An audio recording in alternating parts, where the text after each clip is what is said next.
Hey, good evening, everyone. It's Harry from Hasper TV back with another match review. Tottenham Hotspur 1, Leicester 2. Where should we begin, guys? Where should we begin?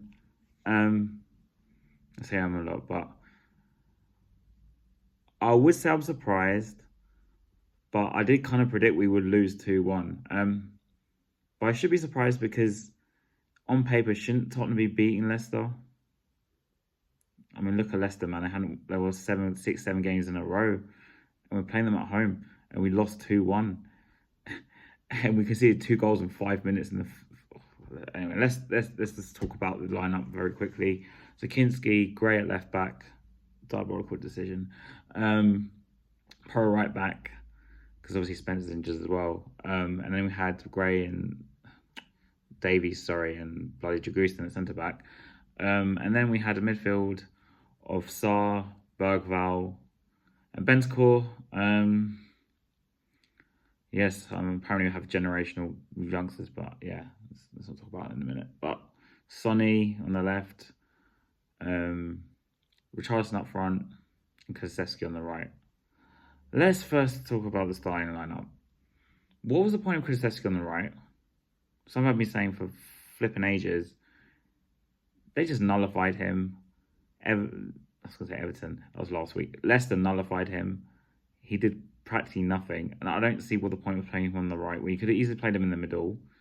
Of course, let's touch very quick on the Maddison thing. So apparently Maddison, who was probably going to play today, something happened, surprisingly, illness. It was named as an illness. And he didn't play today. He wasn't even on the bench, which is quite interesting. Or an injury. Some people say it was an injury. Whether I believe that or not, my personal opinion, there's something going on with him and Ange, and we're not hearing the truth in it. And you looked at our bench today, you saw Moore, Lancashire, who, lo and behold, with 2-1 down, he brings on like 4 minutes left, he brings on Lancashire and goes 4-4-2. Like, use your head, mate. But just diabolical, honestly. We went 1-0 up, good cross on Porro, Richarlison header. But whilst you would say on paper, we should be seeing out the game. Especially because we did have at least 2 centre halves playing today. Like, Gray was playing left back, which I think was a bit of a waste, but because Reguilon did come on later on. I'll get to that in a minute. But the second half starts. For context, I walked back to my seat and Vardy scored. 5 minutes later, they scored again. For again, us faffing around the back, switching off, goal again. And this is just poor defensive coaching, if not no defensive coaching. The football we play is dreadful. Let's just have it right. The football play is absolutely dreadful. And for me, because I did predict we would lose 2-1 and Vardy would score, I was like not surprised. Like I said at the beginning, I was not surprised. Like, this manager is the worst manager in Tottenham Hotspur history. At least in my lifetime, I can vouch for it. In my 33 years of living, I've been watching Spurs since I was 6 years old. I think Sherwood was better than this crap.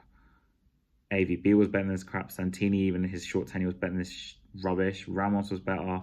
Renat was better. Honestly, every other manager I've seen, even in the interims, like even Mason was better than this. And this guy still has a job. Like, if Ange stays, we will get relegated. I'm sorry, if he stays, we will get relegated. Because the players clearly aren't playing for him. Everyone keeps saying, well, the players, he said after the game, the gave their best, blah, blah.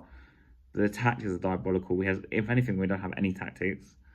I think the Lancashire substitution really riled me up because I was screaming at him to bring on Lancashire with like half an hour left. Go 4-4-2, mate. And it's like, why'd you wait with like 4 minutes left to bring on Lancashire? Mikey Moore's another one.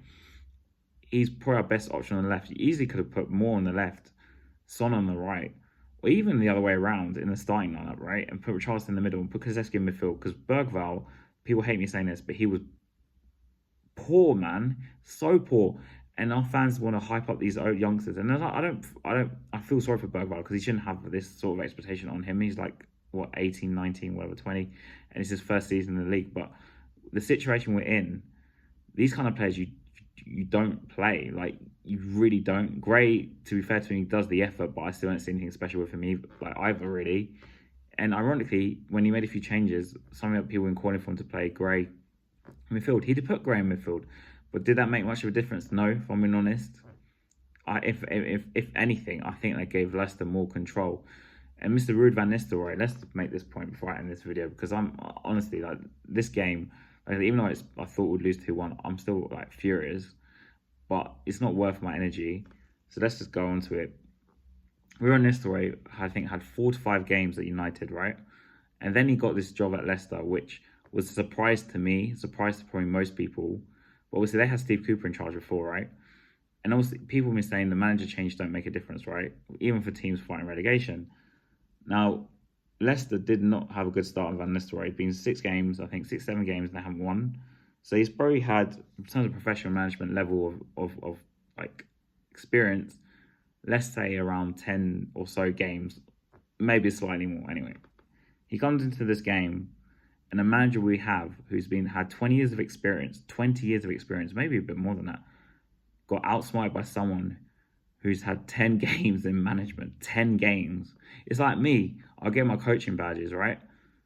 Put me on the pitch with some random team. I mean, look at Tamworth. Tamworth almost beat us.